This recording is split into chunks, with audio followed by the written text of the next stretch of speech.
I believe we're live. I'm just going to stand here and lovingly gaze into the camera while people jump on.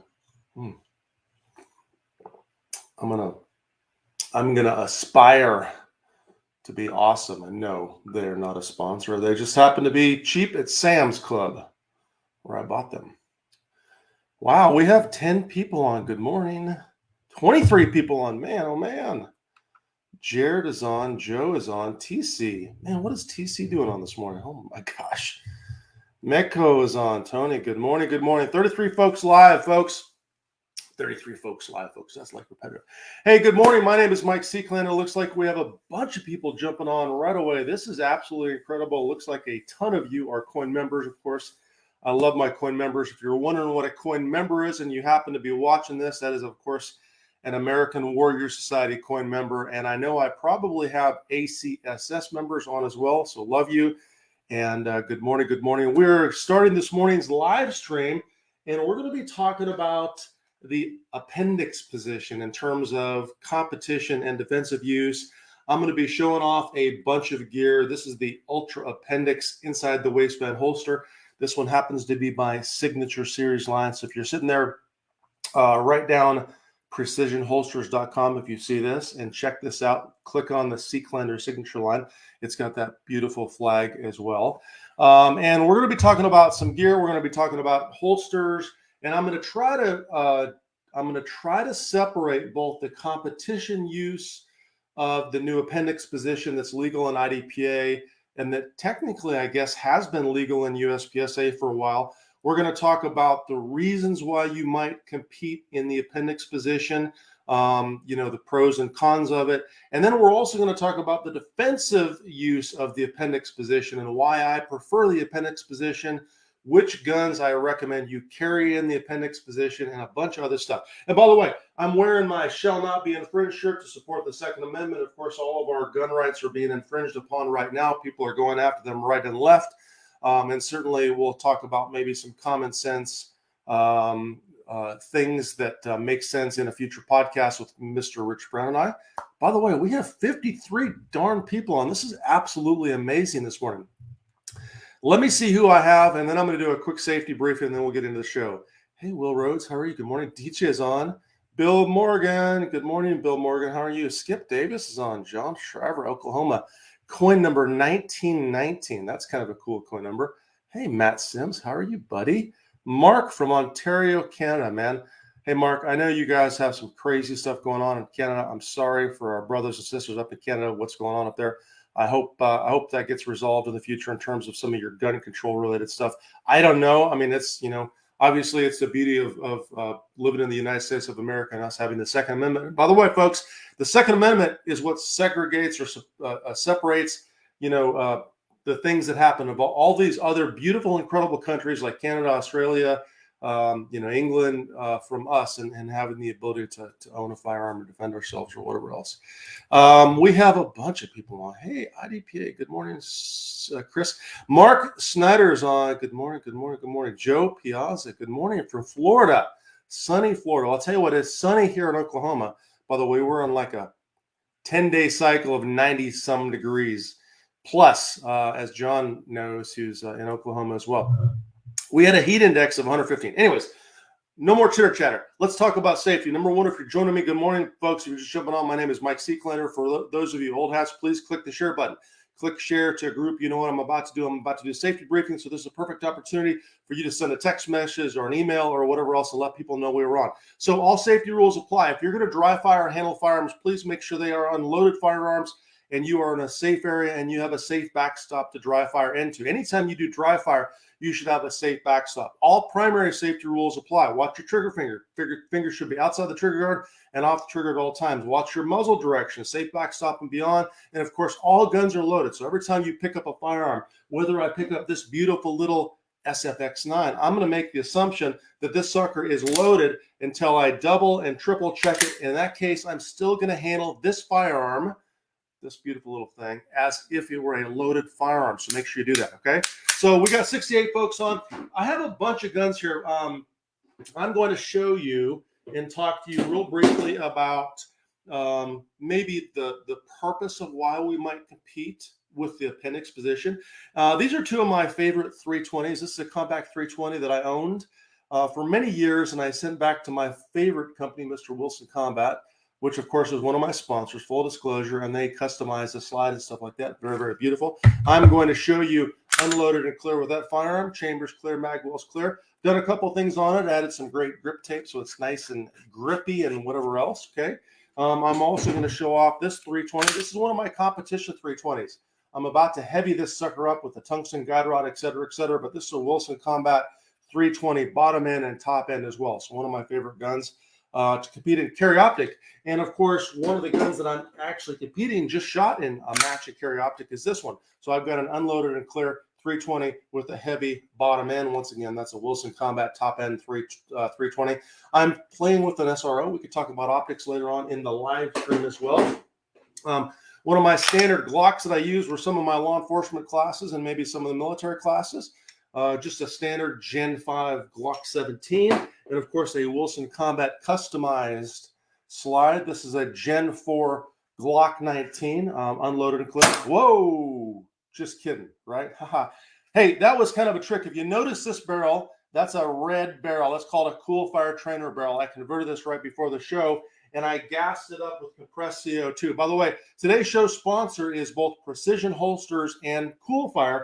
So if you're going to the range a lot and you're wondering, man, how do I find ammo? How do I afford ammo? This is your solution. Basically, once you get the Coolfire, you get a little kit, and then you take the barrel out of your firearm, of course, unloaded and safe, go to a safe area, and you replace it with the Coolfire barrel. You can see that red, very distinct barrel and the recoil spring, and then you fill it with compressed CO2, and when you shoot, you get felt recoil. So I can do multiple shot drills, boom, boom, whatever I'm doing, and once the gun or once the slide runs out of gas, eventually it slows down. Then I take this bottle. This is actually kind of an empty bottle, by the way. If I had a full gassed up bottle, it would work better because I need to get a new one of these, by the way. If you're watching this Coolfire, give me some more gas. I need some more gas, by the way. And you can go to coolfiretrainer.com/Seeklander to find out more about that. And there you go. That's a gassed up Coolfire trainer barrel. We'll talk about that here in just a second. So unloaded and clear. If you haven't done so, click the share button and we're going to get right into it. We have a bunch more people on. We have 105 people live streaming, viewing right now.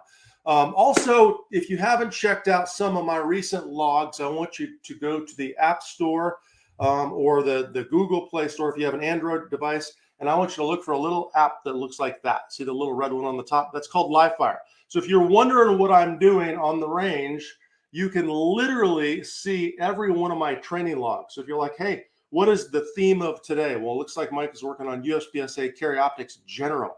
You could actually look at some of my posts and look at the weather, and you could look at the notes on exactly what I worked on. So I would love to see you on LiveFire. There's a 30-day free trial, teamlivefire.com. If you get on, do me a favor, two things. Give me a follow, or if you're on LiveFire right now, give me a follow and send me a message, and I'll follow you back, okay?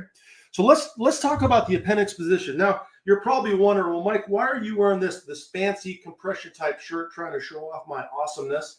And the reality is I wore this by design before I put an outer garment on. So if you're considering competing with in the appendix position, and I'm specifically talking to you IDPA shooters, of course, if you shoot USPSA, it's applicable as well. But the first question is, why would we compete in the appendix position, right, versus the standard strong side position in IDPA? And I'm going to tell you, if, for example, if this is my full-time carry optic handgun, right? This is the gun that I'm competing with in the carry optics division. But this is the gun I carry. You are already on a path to success. So what I mean by that is I always recommend to my students, and I'll give you a tip. First, tip number one is stay in the same family of guns, right? So if I'm competing with a full-size 320 grip frame with these angles and this kind of trigger or whatever else, then I would tell my students to carry a similar firearm. Now, in this particular case, in the appendix position, this compact 320 does not have a manual safety. And I know some people may say, well, Mike, why do you need a manual safety? And for me, in the appendix position, I am a fan of the manual safety. What I mean by that is I want an actual safety that goes on and off. So my current, carry configuration is a small 1911. Now this SFX9 is not my current carry gun because I still have to test it. I need to shoot at least, as you know, from my defensive handgun book, 1,000 rounds reliably through a gun like this. And I have no doubt this gun will pass that test. But my current gun is a 1911. It's a compact 1911 with an aluminum frame. And you may say, well, Mike, why do you carry that gun? Simply because over the past several years, I have shot thousands, literally thousands of rounds through my 1911s in competition. So, if you decide, well, Mike, I'm going to shoot the carry optic division for a while, stay in the same family of gun. Let's pick a carry optic gun to compete with, maybe with an outside the waistband holster. We'll talk about that as well, and carry a similar gun. It's going to be the same grip frame angle. It's going to be the same trigger. All the manipulation devices are going to be similar. So there's tip number one, stay in the same family of gun, and you will do yourself a service, because then you're practicing and spending all of your dry fire time with a gun that both you compete with and you carry with. So that's not a lot of difference, right? Now, the second thing about carrying or competing in the appendix position is why do it, right? And I will tell you straight up, if I'm going to compete in the carry optics division with my carry optics handgun, this is actually the one I'll probably use this year. Will I gain or lose ground by competing with a gun in the appendix position? Let's say I'm going to try to compete in the carry optics division with this. And I'm going to tell you, as awesome as this gun is, I will still lose ground. So you're saying, well, Mike, how much are we talking about? And it's not a lot, but I can tell you that drawing from the appendix position in a closed front garment, we'll talk about that here in just a second, because I have a couple things I want to show you. I'm going to talk about concealment garments, right? The draw process is going to be slightly slower, and the reload process is going to be slightly slower as well. And the deal with that is, if I'm competing against like a guy like, Nils Johansson, he's literally probably one of the best in the game right now. So I've got to make a decision. If I'm going to compete in that position, what is it going to give me? And for me, it simply gives you a great opportunity to go and compete in pistol matches and test your skills under stress and duress in your carry gear. That's it. But understand that if you're trying to compete at the very top levels, in your very top levels, a guy or gal with an outside the waistband holster that's slick and it's Kydex under a vest that's purposely designed for IDPA. Let's face it, folks, we're all IDPA shooters. The gear is purposely designed for IDPA competition. They're going to have a slight edge on you versus someone that's carrying an actual carry gun in a carry holster in the appendix position. Okay. And by the way, we got 118 people on. That is freaking incredible. By the way, hey, good morning. I see Kip is on. Good morning, Kip. Dallas is on. Good morning, Dallas. Will, hey, how are you? Jesse's on this morning. Hey, Jesse, did you click that share button, Jesse? Come on, man. Share it to a couple groups. Steve from Albuquerque. Good morning. Good morning. Daniel says you hit 108 last Saturday in Dallas. I hate that. 108 in Dallas already. In June, it's not supposed to be this hot, folks. This is crazy. Girl and a gun. Charmaine Evans, do me a favor, Charmaine. Share with your other girl and a gun groups, please. Sure, Charmaine from Bastrop, Texas. Awesome. Outstanding. Man, we have a lot of folks on. I bet we're going to hit 150 today. If we get 150 on, I think I'll give something away. I think I have authorization to give a full appendix, ultra appendix that's on the waistband holster, or maybe a full rig from Precision Holsters. If John is watching this right now, he's probably cringing saying, Mike is giving more free stuff away. What an idiot. Just kidding. And we had 150 live viewers today. We'll give a free package away to someone that shared it. So that's your incentive to go ahead and click the share button while I have a sip of my Aspire. And we're going to start talking about appendix gear. Here's the deal. Scientific wild ass guess. Take a swag at why I'm drinking Aspire this morning. Why am I drinking raspberry acai Aspire? Take a guess. I'm not going to answer that question yet. We'll talk about gear. Hey, good morning, Wade from Fayetteville, North Carolina. Hello, Wade. How are you, sir? Mr. Wade Peterson. Patty from Kansas. Good morning, good morning, good morning. Brian from Concealed Carry of Illinois. That's awesome, Brian. Nice to see you on. Hello, Brandon Powers. Good morning. I was talking about you the other day, I think. It was all good, though. Paul Johnson. Good morning, Paul. How are you? All right, folks. So we are going to jump into it. Hey, Vlad from Romania. How are you? I think we've had Vlad on before as well. So I know all of you probably hit the share button, and we're going to see a bunch more people jumping on. If you're just jumping on, my name is Mike Seeklander. We are doing a live stream on the appendix position. So here we go. Let's talk about gear. Before I ever get to my holster and my belt, and I'll talk about the holster and belt here in just a second, the first thing I want to address is if we're going to compete in the appendix position, we need to have a layered system of gear. So the first thing I would strongly recommend if you decide to carry in that position or compete in that position is some sort of an undergarment. I used to train with a guy named Spencer Keepers. Spencer Keepers actually makes a holster for appendix position as well. It's called the Keepers Concealment. Great holster, great guy. And by the way, I am sponsored by Precision Holsters. They're great people as well. They make my favorite Ultra Appendix inside the waistband holster. But Spencer used to be big on wearing a compression type shirt for the appendix position.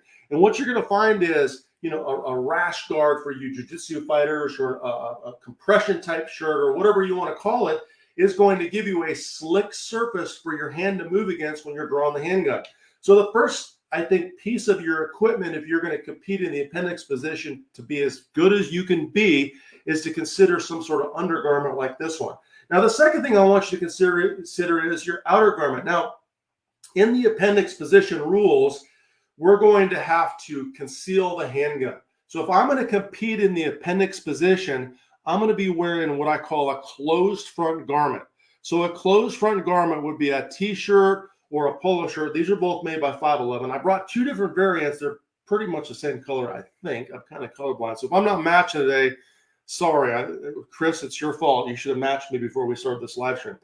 So if the point is, I have two different shirts. They look almost identical, but I can tell you the one in my right hand has a different and a heavier weight material that settles over the gun completely different than the much thinner variant over here. So this thicker, I would call it a thicker and slicker shirt, is much faster and easier for me to sweep off of the gun in a consistent manner, right? So consider your undergarment and consider your outer garment first. That's tip number one in competing or carrying an appendix type rig, okay? So if I go ahead and take this shirt, and I'm going to go ahead and put this sucker on, right?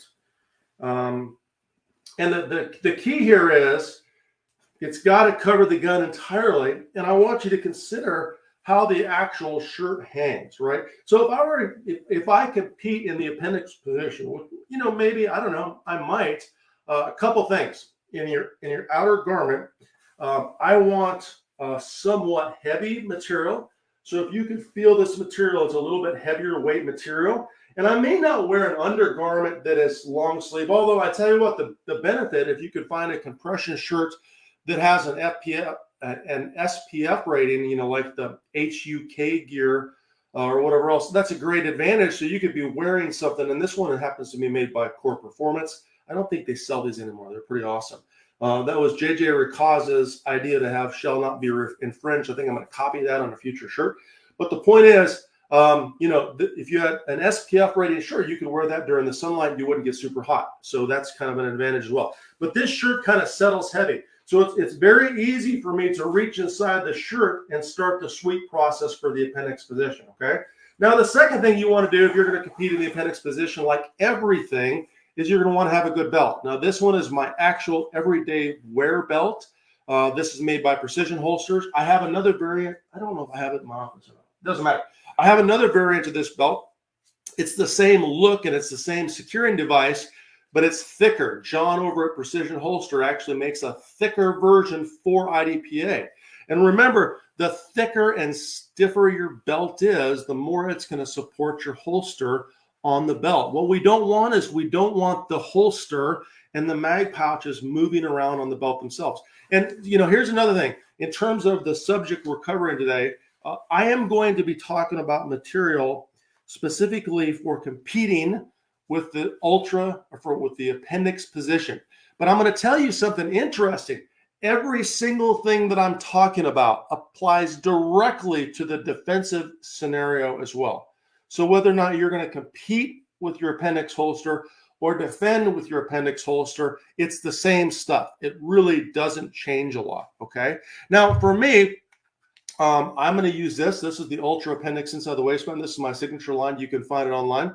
And notice that it has some adjustment features. So I can adjust the belt clips up or down. So I can adjust the cant and the angle of the holster itself. Okay, so let's talk about that real quick. So when I'm wearing a holster in the appendix position, and by the way, if it's a well-designed holster, it should be somewhat challenging to get on the belt. If it's very, very easy to get on the belt, right, it's going to be very easy to get ripped off of the belt. And if it's easy to get ripped off of the belt, that's a problem. By the way, I've got my Coolfire converted Glock 19. If you haven't seen the Coolfire, it's pretty darn cool, right? So when I'm holstering this gun up, if you look at the position of the gun itself, I want to have my appendix position holster, hopefully you can see that okay in the light, at an angle, right, where when I reach up and grab the handgun, I'm not breaking my shoulder forward, right? So if this holster and this gun setup was oriented slightly forward, and I see that a lot. I see someone take an inside the waistband holster that's designed for strong side carry behind 3 o'clock. So the gun position is like this.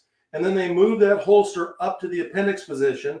So then the gun in the waistband sits like this, right? So if it's sitting in the waistband like this, when they go to draw it, they have to break their shoulder. We don't want that angle. We want the gun in the waistband at the angle of our wrist. So my gun in my holster, in my appendix position, is this angle, if that makes any sense to you, okay? So I want you to have an awareness of that. Let me adjust the light just a little bit here, folks. I'm going to give you a little bit brighter variant. So hopefully you can see me a little better. I'm going to do that. Oh, there we go. Maybe that right there. All right, how about that? So that's going to see, you're going to see the angle a little bit better, right? So that's about the angle of the holster. Now, in this particular case, this holster, this one actually, this is not the one I've been carrying on, is probably oriented a little bit forward for me. So I would take this holster, right, and I would adjust one of the hangers here up or down, and I'm going to change the angle or the cant of the holster just back a little bit. So that's about the angle I want the gun on the holster. Now, be careful. In terms of the appendix position holster, there are some specific rules. I have read the rule book very, very briefly, but make sure you double check on all of the rules. Now, let's put this one on. This one is actually designed with a little bit longer piece to cover up and protect the optic from my body, right? Another one for the Glock. This is what the standard precision holster looks like, okay? So let me put this one on. Let me just check this angle real quick, and then we'll talk about some other pros and cons of the appendix position. Once again, these guys are kind of a pain in the butt to get on, but that's a good thing. If you're carrying appendix, right, you should have a holster that's somewhat difficult to get on. Now, this angle is pretty close, right? This angle is pretty close to me. Now, one more thing on this. When I'm, if I'm carrying with a holster like this, it's pretty much completely concealed. There's not a lot of printing, but I can draw the handgun very, very quick. Now, in this case, I would probably loosen the holster up a little bit. So there's a tip for you. Make sure that when you're doing this, you have a holster that has a decent amount of retention, but not so much retention it's going to slow you down a ton. I may, if I were competing with an appendix position holster, tip number 5 for you. And by the way, I will answer your questions. I know we have some questions, so give me a second. I may loosen my holster just a tad bit for a match, so it's a little faster to draw. The reality is, if I'm competing with the appendix position with my appendix holster carry gun, I'm going to do everything I can to set myself up with the advantage. But I do want a good amount of retention in my carry holster. I don't want to have to pull it out of the holster. I don't want it to fall out of the holster. So it should have a decent amount of retention itself, okay? Now, one more thing. In terms of this particular gun, I've got skateboard tape set up on most of my guns, right? In this case, I would probably eliminate most of the skateboard tape on this side of the gun, where I would put a little bit less aggressive tape. On the outside of the gun, I'm okay with skateboard tape, and I've actually had some guns with no skateboard tape on the inside and skateboard tape on the outside. Now I would have to play with this a little bit. And the reason for that is because then the skateboard tape is not, scratching my side or my belly up. But in this case, there's not a lot of motion in terms of, there's not a lot of not motion, but friction between the shirt itself and the actual gun. Okay. Now, granted, my normal carry system, of course, with my compact 1911, I'm carrying a single mag pouch somewhere on the right-hand side, support hand side, right? And I'd have one magazine in there. In IDPA, I would just switch that up to 2 magazines. And by the way, I don't think, Chris, correct me if I'm wrong, but I think the mag pouch position can still be strong side with the Appendix carry. So I'm actually set up basically how I would actually carry a handgun. Okay. Now, if you're just jumping on the live stream, we got 106 people on. We had 111 people. So if you're just jumping on and you know someone that might actually enjoy this, we're talking about the Appendix position specifically. I'm going to teach you or talk about the draw as well as safe reholstering, which is really, really, really, really important here in just a moment. But do me a favor and click the share button and see if we can get some more people on. We didn't break 150 yet, which is kind of crazy. Yeah, and I'll tell you, Christopher McCartney, is that right, Christopher? Talked about a lot of questions about breaking the 180 with the Appendix inside the waistband holster. Here's the deal. There's almost all of our holsters that we compete with in IDPA break the 180 on a regular basis when the gun is holstered. Right. So in the new rules, once again, I don't quote the rule book. Go read the rule book, but I'm quoting to an extent from memory. The muzzle direction can be toward your body at certain points. That's not considered a DQable offense anymore because of this. Because, for example, you can't put me in a seated position in a car. I can't be seated at a table and draw from the seated position and not cover my body. That's a reality, and I know the safety people, never break it. Here's the deal, shooters. We break the safety rules all the time in different positions. Even you strong side carriers, you carry a strong side holster or gun, and you draw and you run. Let's say we have 300 people in a match.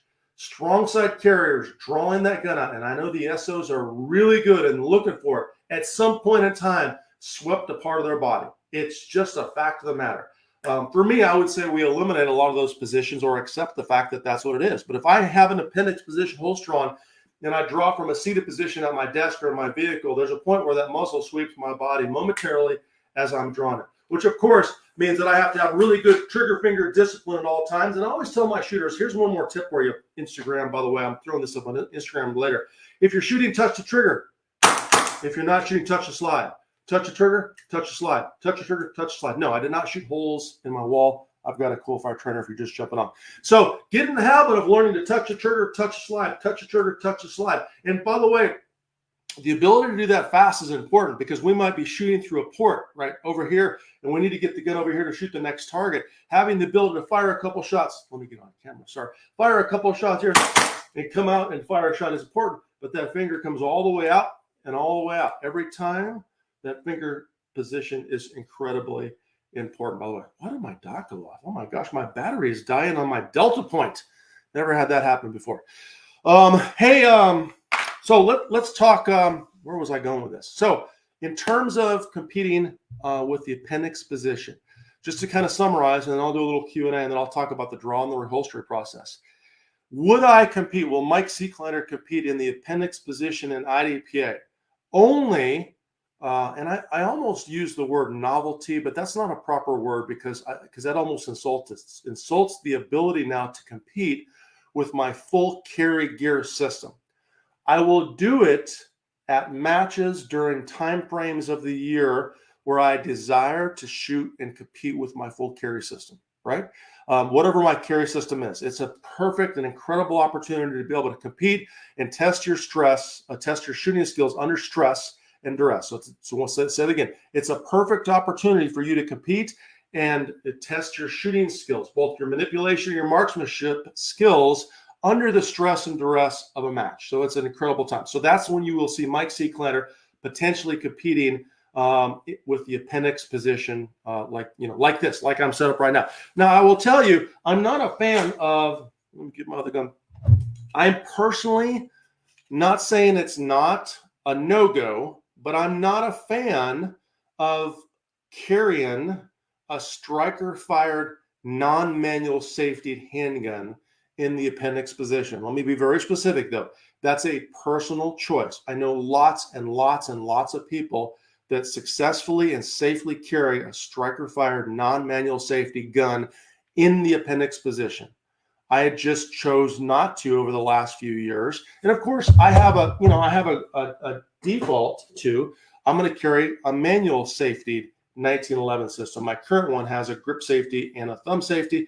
This particular system, the SFX9, has only the thumb safety, but it's a manual safety where the gun cannot be fired if the hammer's back. The other alternative would be to utilize, a double action first shotgun, like a compact Beretta or a Beretta of some variant, or potentially a PX4 Storm or whatever else, okay? All right, folks, let me, Joe Bodden, can the mags be up front when running appendix? I'm not going to answer that question, Joe. Read the rule book. I only briefly read it a couple times when it very, very first came out. And by the way, good morning, Daniel. Daniel, who's that? Oh, my gosh. I just saw Daniel Toller. Daniel Toller, how are you? Chuck, hey, John Renan, how are you, man? Yeah. Yeah, John is talking about the clearance. We'll talk about that here in just a second. Lucas from Botswana. Daniel. All right, looks like I said hello to almost everybody. Hey, we have 113 people on. I don't get that. I'm going to complain about the live streams lately. We can hit 100 to 115 consistently, literally. But to break 150, I don't know if there's got to be an algorithm in Facebook where they're going we're not going to let this guy have more than this number. It has to be. I know all of you have shared, and I know all of you that shared probably had 5 people see that. So we're all literally 35 people away from reaching 150. Click the share button if you haven't done it, just for the test of it. Can we just test that? The Facebook algorithm, the social media algorithm. Can we test it right now? If you're a member of a group, someone share it to my Shooting Performance Training Addicts. Someone share it to the Coin Members group on AWS. Someone share it to the AWS closed member group. Someone share it to my personal page if you have access. Share it to your personal wall. Let's see if we can do that, just for the heck of it. Let's see if we can hit 150 viewers. And then we'll talk about the draw process and the reholster process, because that's super important. By the way, Gil from in the Philippines. Man, still at work, man. Holy moly.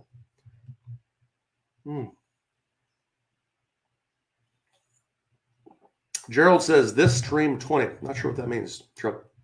Hello, Clint Byer. How are you, sir? Dang, I keep bouncing my table. All right. So if we click share, I should see 130 right now, maybe. Anyways, I'm not going to wait for that. Let me get back into the teaching. So you've made the decision. You said, I'm going to decide to compete with the appendix position or carry in the appendix position. Okay. We'll talk about the draw process. One more thing. I'm going to give you a few tips on why I carry appendix. Number one, it's comfortable for me. Okay. I don't have a problem sitting down or whatever else. Number two, it's actually very, very fast. Number three, I don't have to worry about the handgun printing back here. So I used to really get irritated when I was washing my hands in a restaurant. I'm like, man, my gun is printing. And at any point in time, in theory, someone could be grabbing my gun. Number four, I can be in a seated position in my car with the seatbelt on, and I still have full access to the firearm.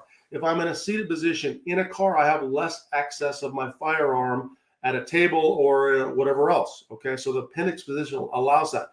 Number five, the appendix position is the front of my body, right? So this is where I fight. This is where I can defend the gun. I can control things up here a lot more. And I can access the firearm when I'm on my back on the ground a little bit easier. Now, that said, there are some cons as well to the appendix position, because if the gun is on the front of my body and I end up wrapped up with someone in what we call the fouled up tangle, right? Now the gun is right there. It might be a little easier for them to grab and pull out toward them.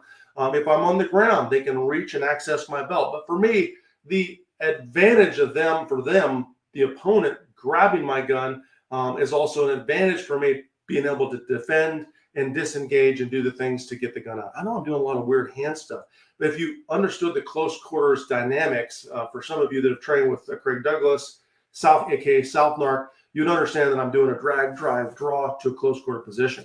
There's some videos online about that as well, and UCoin members have access to check those out. So, Sarah Zajak says, you only see 54 viewing. That's weird. I see 108. You know what I see 108 for, though? Because I'm seeing 108 across all of the different pages. So maybe that's why. Because I'm actually live on the IDPA page. Hey, IDPA members. I probably met a bunch of you SOs at the Cameo facility recently. I'm also live on my shooting performance page, and we're live on the American Warrior Study page, okay? All right, so work for folks that are heavier set. So Brian asked, does Appendix work for folks that are heavier set? Brian, I can't answer that, man. Depends on how heavier set we're talking about, right? So the more size, is girth a proper word, polite word? The more girth we have on the front end of our body, maybe the more the appendix position is going to be something that's going to be uncomfortable. So I can't tell you if appendix position is a good position for folks that are a little larger in the middle section, right? I can't tell you that. All I can tell you is give it a shot, and there's some pros and cons to it, okay? One of the cons certainly is the reholstering process. That's one of the reasons I think that, sports like IDPA took so long to go to a legal appendix position. And I will articulate that I certainly had a recommendation that we should explore that, but that largely came from the members. Like, hey, should we be able to carry and compete in the appendix position? And the naysayers say, hey, we're going to have a dangerous situation. Someone's going to shoot themselves and die. Here's the deal. You could shoot yourself anywhere in that lower body area with the strong side position as well. Matter of fact, I see students flag themselves all day long in a strong side holster as much as the appendix, but there are some risks. So let's talk about that. So when we're talking about the draw process, a couple things that I wanted to talk to you about.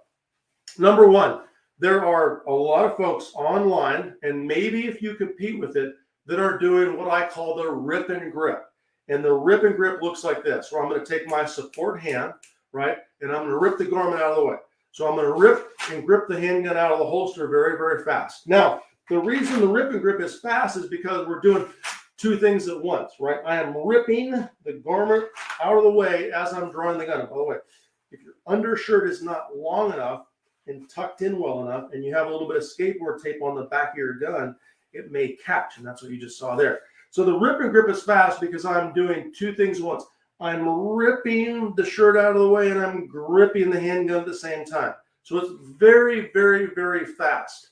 The downside of the rip and grip, right, in most circumstances, is that if I'm using this hand to rip, I can't do something else with this hand. I can't wrap someone's arm up. I can't use a flashlight and be shining the flashlight while I draw the handgun, right? I can't be doing all those things. So for me, a large majority of my sweeping process is with my strong hand. So when I actually sweep the garment out of the way, I'll tell you how to do it, show you on video. Here's the tip word. I'm going to reach down with my strong hand, and I'm going to try to get my fingers inside the garment. Now, if you simply reach down and grab a handful of garment, this works as well. I prefer this. I prefer the reach aside and hook with the four fingers. Once I hook with the four fingers, I'm going to sweep the garment out of the way. I call this the big C sweep, and then I'm going to switch to my thumb. So right now I'm pinning the garment up, and then I'm going to drive my hand down and up the back strap of the handgun, establish my grip, come out of the holster, and then fire my shots. Now, if you saw that draw process, there's some retention on the holster. Like this particular holster is set up for carry purposes. It's retention, right? That's so if I'm in the fouled up tangle, and someone's bumping my gun and fighting me, it takes some tension, right, to hold the gun in there. It also takes a little bit of work for me to pull the gun out, but I'm not afraid of that. I'd rather have the gun in the holster after a fight. And remember, once again, I started this live stream by saying that everything that I talked to you about in terms of the appendix position for competition is applicable in the defensive world as well. Now, if I were to compete with this exact setup, I might take a little bit of that tension off. So once again, wherever my hands come from, maybe they have me start in the surrender position, my hands are going to move. My strong hand is going to sweep. My support hand is going to go somewhere center line of the body where I've established the grip. Remember, we're driving the hand up the back strap of the handgun, and I have enough space between the grip on my handgun grip and my belt.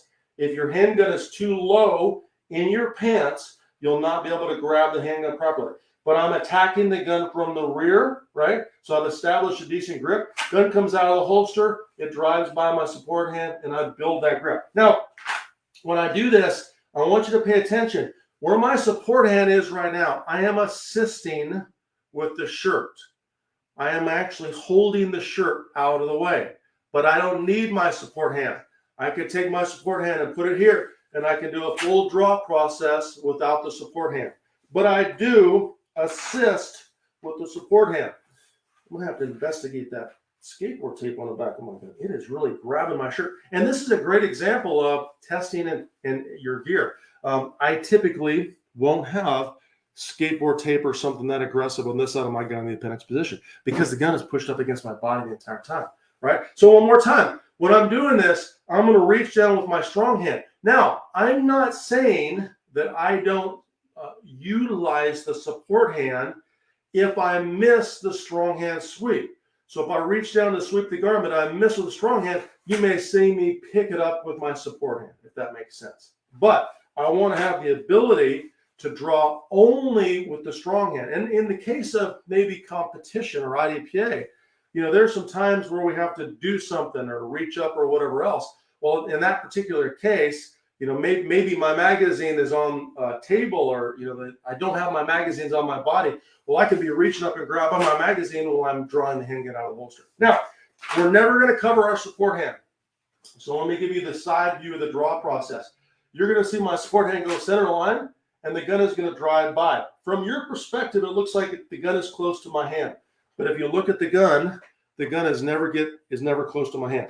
So when I grab the handgun, do a full sweep, right, attack the gun from the rear, right, this hand is pinned against my body. The gun is going to come out of the holster and start to turn toward the target. And from here, I'm going to chop into the trigger guard. Of course, we call that the Judy chop, and establish my full handgun grip, if that makes any sense. Okay. Man, I'm talking a lot, and I don't know if I'm getting any good questions here. Nestor Alvarez, is it recorded? I think you're asking about this live stream. It is recorded, and I think IDPA actually posts this on their YouTube page. I'm not positive about that. But you can go back to the Facebook, you can rewind, and you can watch the entire thing again if you want. Yeah, so Skip Davis, in a recent IDPA match using appendix carry, my cover polo kept grabbing my mag pouches, right? Skip, so you're going to have to give me more detail on why your polo was grabbing your mag pouches. So if you look at my mag pouches, they have a round underside. Anytime you have a carry system that has a square underside that's not rounded off like this, you're going to have your garments or your shirt or whatever catch on it. Every one of these surfaces that has contact with my shirt is rounded. That's a Precision Holsters mag pouch as well. So when there's the round portion of the mag pouch, I'm not a fan of putting my mag pouches inside my belt. I've already got a gun inside my belt. I don't need much more because then this just becomes so uncomfortable.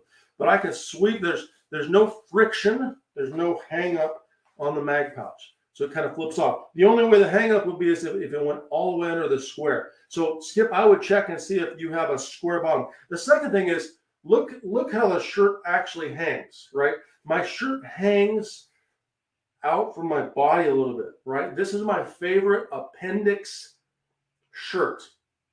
It's kind of a stupid thing. It's the heavier weight version that I talked about earlier in the live stream. It just allows me to sweep the shirt off the garment. The second thing I'm doing with the draw is once I do the sweep with my strong hand, right, off of the gun, and here's another tip for you. I'm actually not just pulling the shirt up close to my body. I'm kind of pulling the shirt out and up. So I'm pulling the shirt out and up. So I'm pulling the shirt away from the gun. And notice the big C sweep, right? I'm doing a very big deliberate sweep. Some of you may not know why I'm doing that. It's so I can always clear the garment. I want to make sure not mix it like that. I want to make sure I always clear the gun versus doing something like, this is what I call a short sweep, where we do a quick sweep, and then now we grab the shirt and the gun. That's a no-go. So I want to be big, deliberate on clearing the shirt out of the way. And this also is applicable, you know, if you're close to someone, you're tangled up, you can literally, you're ripping your shirt off the firearm. So that's why I do that big sweep of the shirt. The same thing with the mag pouches. If I'm sweeping the shirt off the mag pouch, I'm not just pulling up my body, I'm pulling out a little bit and around the mag pouch to grab that magazine to do my loads. Okay, so there's a tip where you skip, and I think that might help you out. So,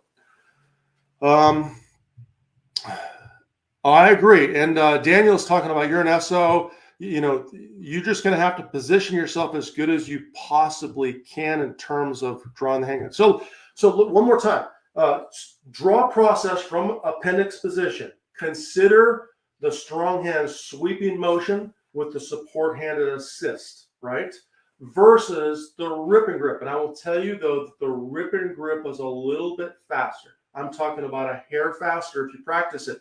The reason you won't see me use that even in IDPA is because I want this to be applicable along with my defensive carry practice and purposes. And for me, I'm just as fast drawing with the strong hand sweep, right? I can sweep the garment out of the way, but I can assist with the support hand like this. And if I miss it with my strong hand, I can pick it up with my support hand. But generally speaking, I would do that. Number two, make sure you're doing a big deliberate sweep. Big C, attack the gun from the rear, draw the handgun out, fire your shots. Okay, now let's talk about the holstering process. This is the critical one. You're done shooting the gun, or maybe you've just got the load and make ready command from the SO or the RO. I've loaded up, I'm ready to rock and roll, I got a holster. This is definitive. Once I'm ready to holster, trigger finger is touching the slide. Remember this, here's your tip. If your trigger finger is touching the slide, it can't ever be knocked inside the trigger guard by the holster, right? Let me show you that with an actual holster. If my trigger finger is touching the slide, it cannot be knocked inside the trigger guard. If your trigger finger is in some other position, let's say right here, it could be pushed onto the trigger. So get the finger up on the slide frame line, touch that area. So if you screw everything up, you're not going to knock your trigger finger inside the trigger guard and pull the trigger, okay? So I've loaded and made ready. Trigger fingers touching the slide. Watch the body orientation. Then I'm going to take my body, muzzle is away from my body, this direction, right? And I'm going to keep it as far away from my body as possible until I holster up. And that's literally going to be my reholstering process for appendix, right? Once again, load and make ready, sir. Load, top the gun off, do whatever you're going to do. Garment, big deliberate sweep. Clear the holster. I may look down and say there's no brass, there's nothing in my holster, okay? And you can also thumb check if you want. This is called a thumb check. So I'm holding the slide forward so the slide doesn't come to the rear, right? I'm also slowly and deliberately holstering up. And I know the tactical ninjas are seeing this and saying, Mike, you're looking at your holster. You need to have your head and eyes up and aware. If I'm holstering the gun, I'm not fighting and I'm not shooting the stage. So shut up, tactical ninjas. I don't care. That's stupid. So once again, draw process, holster process, thumb check, touch the slide. I want the finger so far away from the trigger guard it can't go inside there. Change my body orientation, clear and check the holster and holster up. And I promise you this, folks, if you're competing with the appendix position and you holster with that level of safety and deliberateness, your SOs are going to love you for it because everybody is safe, okay? Once again, when you're drawing, trigger finger is never going to go near the trigger guard until the trigger or trigger guard until I'm completely out of the holster. I've indexed or chopped under the trigger guard. So at this point in time, my finger might start to go near the trigger to prep the trigger for that hard shot, if that makes sense. So once again, prep the trigger, fire my hard shots. If I'm not shooting, I'm touching the slide. Holster, change my body position, check and clear, orient back, thumb check the gun to the holster, and there's your safe reholstering method. By the way, for me, if I was an SO somewhere, or I think maybe a local match coordinator, and this is not in the rule books, this is not IDPA speaking, this is Mike Seeklander speaking, That is the safety check I would have my shooters do. If you have people show up to your match and they're competing with the appendix position, take them to the safe table and make them show you that process 3 or 4 times. And if they don't know the process, take this video, download it, do a quick edit on it, and you can use it and you can share it with the world. Mike Seeklander says so, and send this out to all of your IDPA shooters. So here's a safe method of reholstering. This is what we're going to look for in our local matches. Okay, so feel free to use the video. Let's see what else we have. Oh, Daniel says, don't slam the gun back in the holster. I never rush into the holster, right? All right, folks, we've talked about a lot of material. I've got almost an hour into this. I've got to go get some stuff down here in a second. And I got to get a little bit of a workout in and work my shoulders up. My shoulders are kind of tight from moving. I'm moving. It's kind of crazy. So, yeah, hey, is it Terry Carter?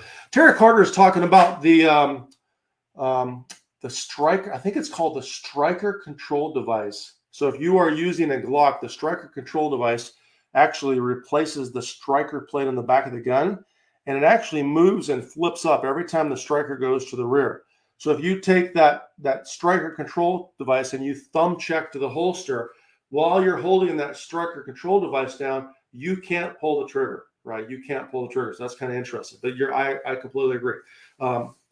And that's the process, right? So who has questions for me, folks? I showed a lot of gear off.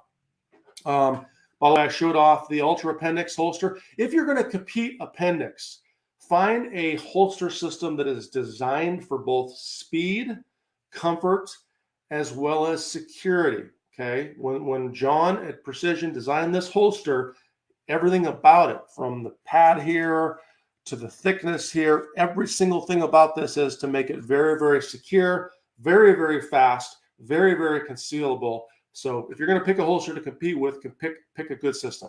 Get a hold of John. Tell him you want the Seeklander Signature Series and the Seeklander discount code. I don't know what that is. It's probably something. Number 2, I did talk about the Coolfire trainer. If you're wondering what the heck the gun is doing, every time I fire the gun, it goes off. Right? So you want to work on multiple shots. That's a Coolfire trainer, right? Pretty darn cool. Okay. Method of, all right, let me see what I have as far as questions. Oh, Terry's pronounced Terry. Good. Placement of the holster, lowest button of your belt line, and the gear you use all play a role whether you're drawing, whether your draw will be inherited by the shirt. Yes, Travis, I completely agree with that, man. Absolutely. What is your method for tack load, retention reload when wearing a shirt as a cover garment? That's a great question. So a tack load. Okay. So here's the deal. When I'm doing so for you IDPA shooters, you will probably rarely ever see me do a reload with retention anymore. I will probably shoot the slide lock. And I just took some stuff out of my pocket because if I'm shooting a match, I don't want to have a bunch of stuff in my way, right? And you can actually leave your holster, your flashlight in to test it in a match. That's a great thing about this new position is it will allow you to test all kinds of things. But for me, when I'm doing a reload with retention, if I'm doing it, I'm going to do it the same way I would do my normal load, right? So I'm going to grab that magazine. So I've grabbed it in just whatever grip, but I'm leaving my fingers slightly exposed. So reload with retention would look like this. I'm grabbing it. Of course, I'm going to sweep and put it in the pocket. And then I'm going to do the same sweep and grab the new magazine out of the pouch. I don't have a second magazine in my pouch, or I would do it for it. So it's really not a lot different than how I would do it. You know, if I had a vest on, I would sweep the vest out of the way, put the magazine in the pocket, grab the new magazine, and load the gun. In this case, I'm going to grab the magazine out, sweep, put it in the pocket, grab the new magazine out of the pouch, and insert it. So that's how I would do it, reload with retention. It doesn't really change much. I'm not a fan of taking and putting, this in the belly or back pocket, or, some people use the vest. I'm not a fan. I'm just going to take the magazine, put it in the pocket, grab the new magazine, and go. And, you can see that is sort of smooth, but that's not as fast as, my reload with retention with a vest would be, right? And that's what I started with, in this live stream is when we're doing this, are we going to, are you going to compete, right? And are you going to be as successful and as precise and just as fast within the tenths of or half of a second as you would in a, you're outside the waistband and your IDPA purpose-driven vest. No, we're not. Right. So if you decide to compete in this division, it's for, it's to test your true carry gear. I think that's the thing of it. If you don't carry like that, I would look at that as a novelty or whatever else. Okay. So Matt Sims, do you have a preferred method to access a reload? Yeah. So if my draw map is like this, big C sweep is draw, right? My reload is the same way, big C sweep to the reload. So all I'm doing is I'm doing the exact same thing on the other side. If I need to load, I'm reaching down, grabbing the garment, and then loading the gun, right? So nothing really that different. It's just that in this case, I'm doing a big C sweep, grabbing the magazine, and loading the gun or slide lock load or whatever else. So basically the same process on the other side. Okay, what else? Hey, from Latvia. I see you're Latvia as well. Latvia, almost said Latvia. Sorry about that. Gary True, good morning. Thank you very much, Daniel. I appreciate that. So why would you place the gun off to the right of center? Personal prof. Yeah, good. Yeah. So you say Scott, belly button to take advantage of. So you say proceptive index. I don't know if the belly button is proceptive index to me. I can't index my belly button any faster than I can index my side of my body or my left pectoral or my left shoulder. I can index pretty much everywhere on my body. I can reach it because I know where my body things are. So for me, if I'm reaching in front, it's farther than my hands have to go, right? And then the muzzle of the gun, to be blunt, is pushing down into my pelvic area, right? To me, the muzzle of the gun is right there between the crease of my leg. So it fits a little bit better. And it's on the right side of my body. So for me, it's a little bit faster. Now, I know a lot of folks are wearing a gun here, right? And they're taking a second mag pouch or using a carrier, like the guys at Tier 1 are doing that. I don't find that as comfortable. So for me, I'm leaving the mag pouches back here. I'm going to have my 2 mag pouches here if I compete with the appendix position. But I say your gun position, right, is kind of personal preference. But to me, I don't know if the belly button is any more power perceptive or indexable than any other position on my body. I mean, I know exactly what the gun is. So just a thought there.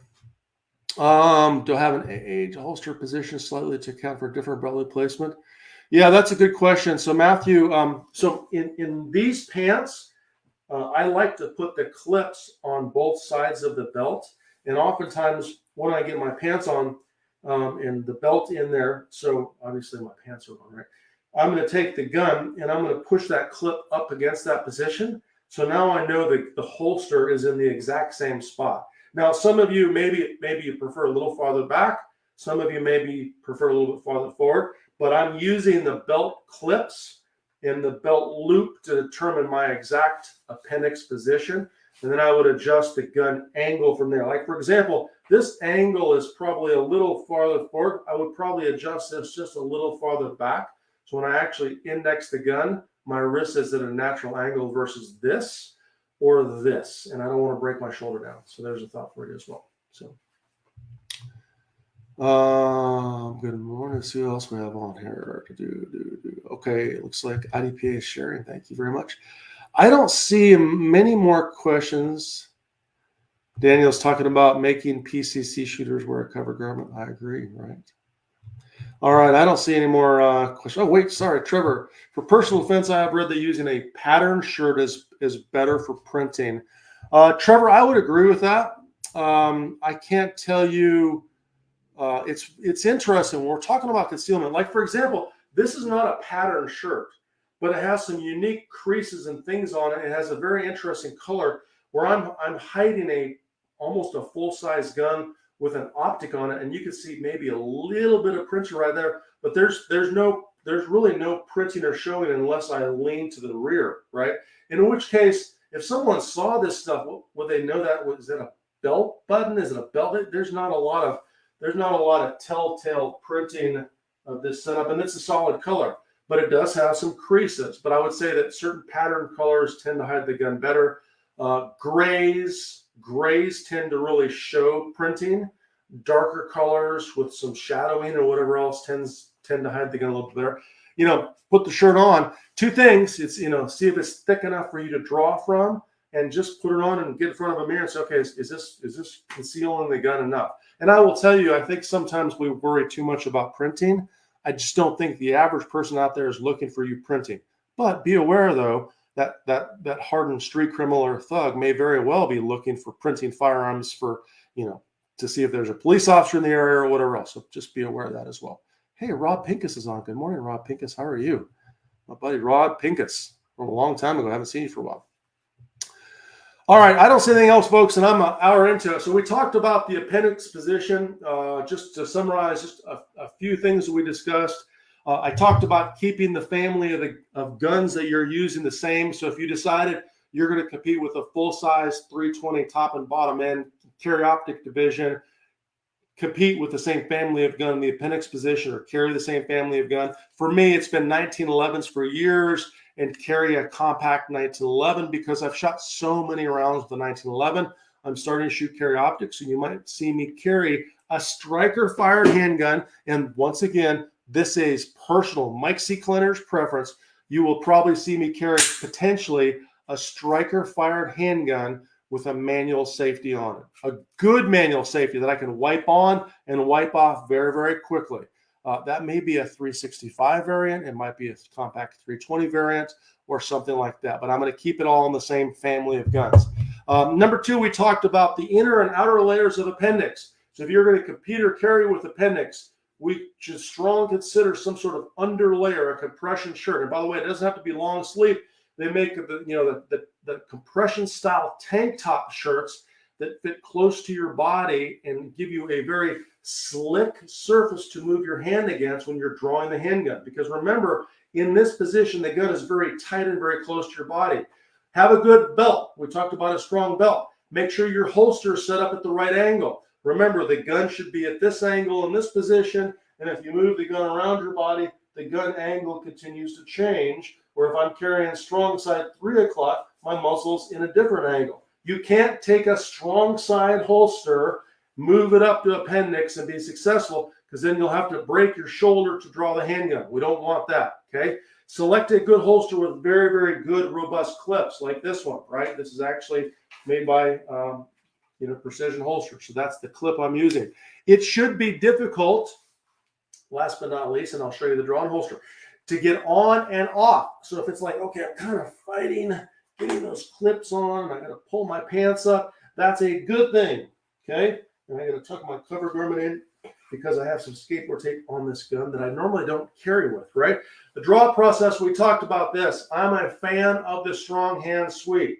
I may assist with my support hand, but I'm going to draw primarily with the strong hand. So if I had to, because I had a flashlight in my hand, I could draw the handgun and I could use that hand only to draw the gun. I'm not opposed, however, to drawing with both hands and using the support hand to assist a little bit. Last but not least, reholstering, trigger finger index point. If you're not shooting, touch the slide, right? Touch the slide, get your finger out of the way so it can't go inside the trigger guard. Consider clearing your shirt and clearing the holster. I may look at the gun in the holster. There's no brass or whatever else in the holster. Change your body orientation slightly. Keep the muzzle off of your body. Thumb check the slide to the holster. It should be slow and deliberate, never fast, never snappy. We're never rushing back to the holster, right? So there you go. A quick summary of everything we've covered. I'm just going to check and make sure we are not missing anything. Charmaine, what about outside the waistband appendix carry for self-defense?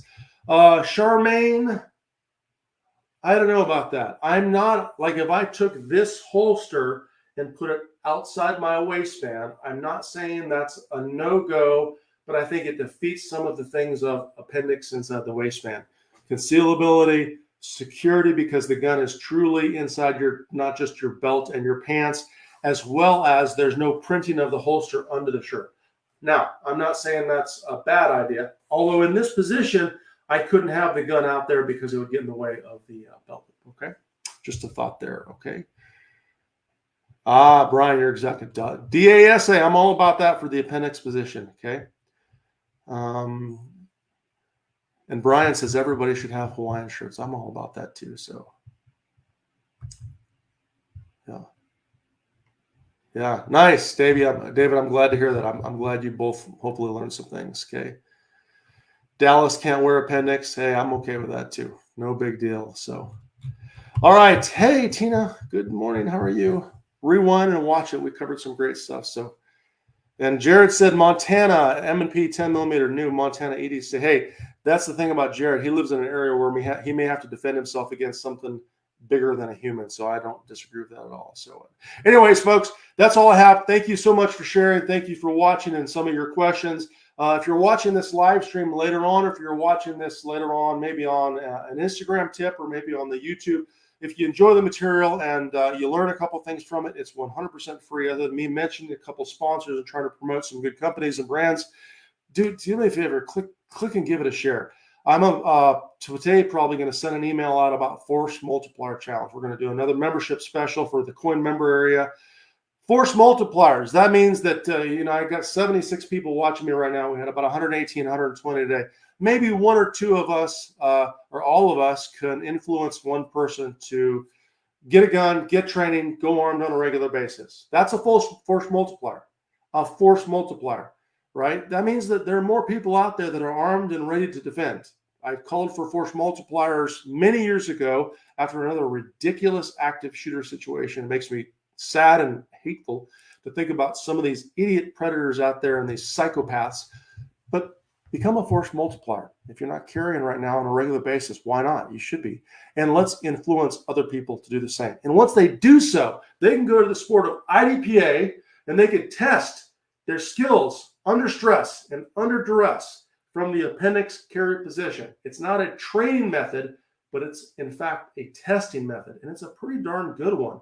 And you'll know exactly where the holes are in your marksmanship and your manipulation skills. Where did you fail in the match? Guess what, folks? That's what you need to go work on in training, and then add some great defensive training like the stuff offered by my buddy Rob Pincus or many other instructors out there. So there you have it, folks. That's all I have. Thank you so much for joining us. And until then, train hard.